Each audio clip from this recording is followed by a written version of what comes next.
borrowing trouble. It can happen to anybody who needs cash but ends up getting a loan that makes matters worse. Our I-team has been looking into those loans, and consumer reporter Virginia Ellis is here now to tell us how things got a lot worse for one Atlanta woman. Virginia? Russ, the woman is Beatrice Smith. She's the customer of a large loan company owned by an even larger financial institution.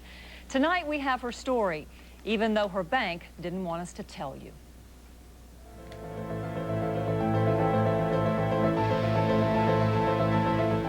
You've been here almost 30 years. Almost. Beatrice Smith is 68 years old and staring foreclosure in the face. I just don't believe they're going to get it. Just don't believe that. She moved into her three-bedroom home in 1969. It cost her $14,000. This is where she raised 7 children as a single working mother. Well, it's kind of hurt me, you know, that I'm not able to do anything else for myself. When times got tough in the late 80s, she turned to a loan company called Chrysler First Financial, run by the automaker of the same name. I just didn't understand what was going on. I really didn't. Each time she needed money, Chrysler First refinanced her home loan. But to get the modest amounts of cash, she paid for closing costs and expensive insurance, which was wrapped into the loans. Every time I would get one, they would write it and go up on it, and that's how I got that way. Beatrice Smith's attorneys say she is a victim of loan flipping, one of the worst cases they've ever seen. And what is loan flipping? Well, it's refinancing the same loan over and over again, generating more fees and interest. And with 6 loans in 6 years, her monthly payments rose from $267 a month to $471 a month today.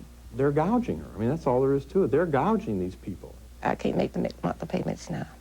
She now owes Nations Credit, owned by Nations Bank. The bank bought Chrysler First Financial back in 1993 and made Beatrice the last 2 of her 6 loans. We have this system of economic apartheid in our country. People like her are funneled into a high-cost system.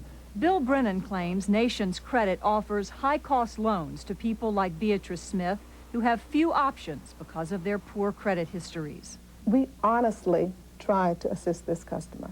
Ardell Walcott is a senior vice president with Nations Bank. She says in no way are they involved in so-called loan flipping. I think it's ridiculous. I think that we worked with Ms. Smith and tried to do everything in her best interest.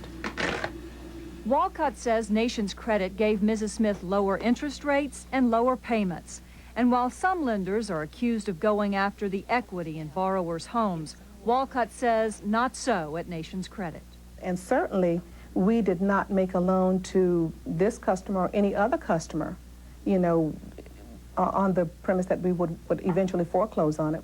While Nations Credit did give us their side of the story, they didn't really want you to hear about this at all. After the company learned that the I-team was going to tell Beatrice Smith's story, one of her attorneys got this letter.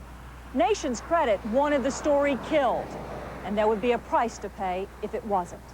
Nations Credit made it clear to me that if Ms. Smith's story runs in the media, she will lose her home. The letter said that Nations Credit would cancel Beatrice Smith's mortgage if nothing about the loan would be in the press, giving her the house free and clear. And why did Nations Credit want it kept out of the media? We believed that the story would have been misunderstood. So we thought that if we could just handle it specifically with the customer, it would be in her best behalf and ours as well. Nations Credit doesn't want people to know what they've done to Ms. Smith, but their position is if people know, they might as well go ahead and take her home. The damage will already have been done. I got to fight for it, and I am going to fight for it. I'm not just going to let them take it away from me. If I can help it, by the grace of God, I won't. They won't get it either. We asked Beatrice Smith what she thought of the letter. She said, "I can't believe it." When we asked her about the story, she said she wanted it told. Russ? Just breaks your heart to think that she might lose her house after all the work that she's done and everything else. Where does the foreclosure stand at this point? Well, it's been postponed, actually. It was supposed to be foreclosed on yesterday. Because of some maneuvering by her attorneys, they've given her 10 days. So we'll see what happens then. So if she had agreed not to talk, they were going to give her a loan free and clear. Free and clear. Hmm. Virginia, thanks. Sure.